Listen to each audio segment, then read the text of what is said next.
Boredom is not the absence of stimulation. It is the presence of a signal. And if you are someone who gets bored easily, you have spent years treating that signal as a flaw, a short attention span, a lack of discipline, a personality that needs fixing. You have called yourself restless. You have called yourself difficult. You have called yourself someone who cannot stick to anything. Jobs, relationships, hobbies, routines, because everything eventually feels the same, and the same feeling is the one you cannot sit with. But here is what the research actually says. You are not broken. You are not scattered. You are not lacking willpower. You are a person whose attentional system is trying to tell you something, and you have been taught to silence it instead of translate it. You know the pattern. The meeting that starts with a clear purpose and slowly becomes a wall of sound. The relationship that began with genuine connection and now feels like a conversation you are rehearsing in your head before the other person has even finished speaking. The hobby you were excited about 3 weeks ago and now cannot remember why you bought the supplies. The film everyone recommended that you turned off 20 minutes in, not because it was bad, because something inside you checked out before you could explain why. You have been told these are separate problems: a short attention span, pickiness, commitment issues, the inability to appreciate what you have, but they are not separate problems. They are the same signal, arriving in different contexts. And psychologists have spent 20 years figuring out what that signal actually means. Researchers at a Canadian university developed what is now the most widely accepted definition of boredom in the field. They defined it as the aversive state of wanting, but being unable to engage in satisfying activity. Read that again: not having nothing to do, not being understimulated, wanting to engage, but being unable to. Your mind is reaching for something, and everything in reach feels like the wrong size, the wrong flavor, or simply not worth the effort of reaching. This is why boredom can feel both lethargic and restless at the same time. Why you can sit completely still while some part of you is pacing.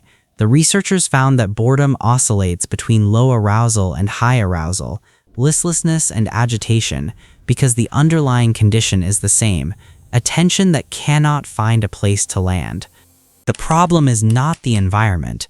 The problem is not the meeting, the relationship, the hobby, the film. The problem is that your attentional system cannot connect to any of them in a way that feels satisfying, and you have been blaming the world for a connection failure that is happening inside your own nervous system.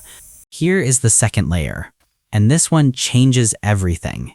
Researchers at a Texas university proposed that boredom is not a defect to be eliminated. It is a functional emotion, an adaptive signal with evolutionary value.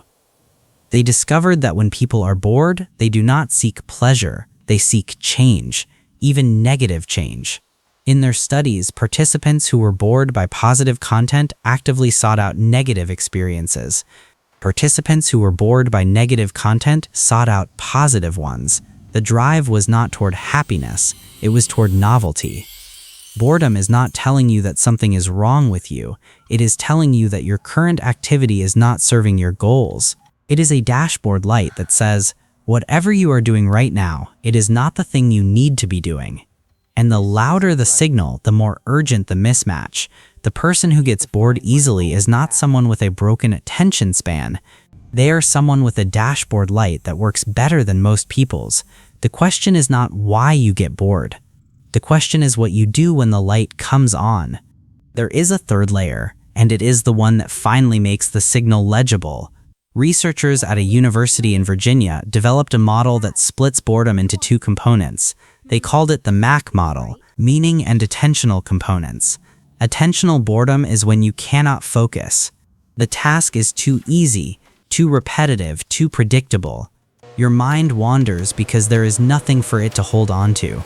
The meeting drones. The routine grinds. Your brain checks out because the cognitive demand is too low.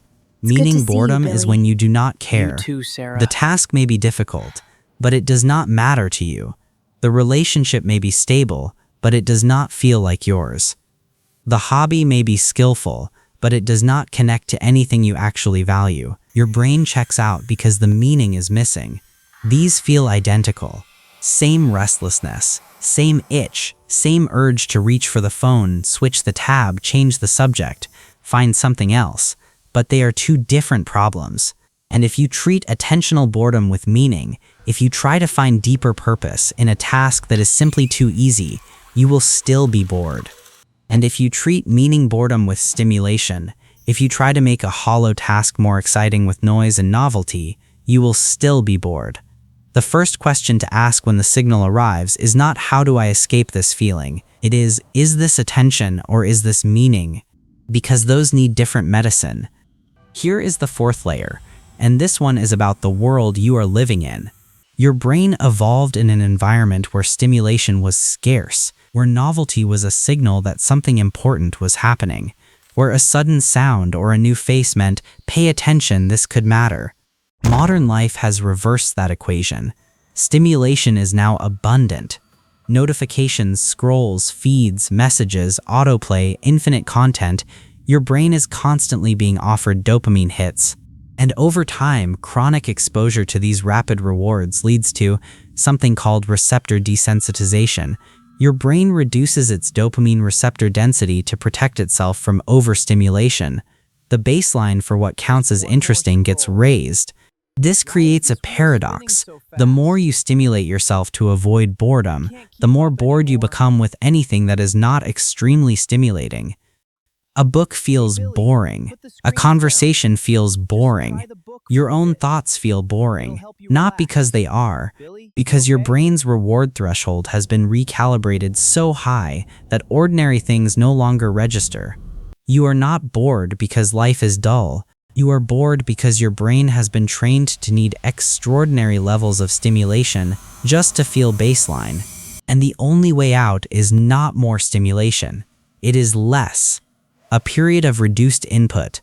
Not a dopamine detox, not a productivity hack, but a genuine recalibration so that ordinary things can become interesting again. So that your attention can reconnect with the world at its natural resolution. Here is the fifth layer. The deepest one, and the one that finally explains why the signal keeps coming back. Two psychologists wrote a book about boredom and called it something most people never think about, a lack of agency.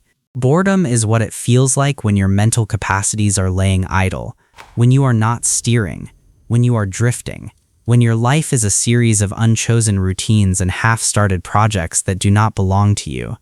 The researchers identified 4 capacities that weaken in people who are chronically bored: the ability to choose meaningful goals, the ability to imagine the future and link present actions to it, the ability to initiate and sustain goal-directed behavior, and the ability to monitor and adjust your own course. When these are weak, you do not just feel bored. You feel unauthored, like a passenger in your own life. The meetings are someone else's. The relationship is someone else's script. The routine is someone else's expectation. And your brain, the part of you that is still awake, still watching, still reaching for something, is sending you a signal that says, this is not enough. This is not yours. You are capable of more than this. That is not restlessness. That is self-awareness wearing an uncomfortable mask. There is a cost to all of this, and it would be dishonest to skip it. Understanding that boredom is a signal does not make the boredom easier to bear. The meeting still drags. The relationship still feels hollow. The routine still feels like a cage. And the reframe does not solve the problem overnight. You cannot just decide to find more agency and watch your boredom evaporate. The desensitization is real. The threshold is real. The pattern of reaching for stimulation to escape the signal is real, and it is deeply wired. But what the reframe does, what these 5 layers do taken together, is make the signal legible. And that legibility is the only thing that makes it useful. When the signal arrives, you now have a choice you did not have before. You can keep escaping it.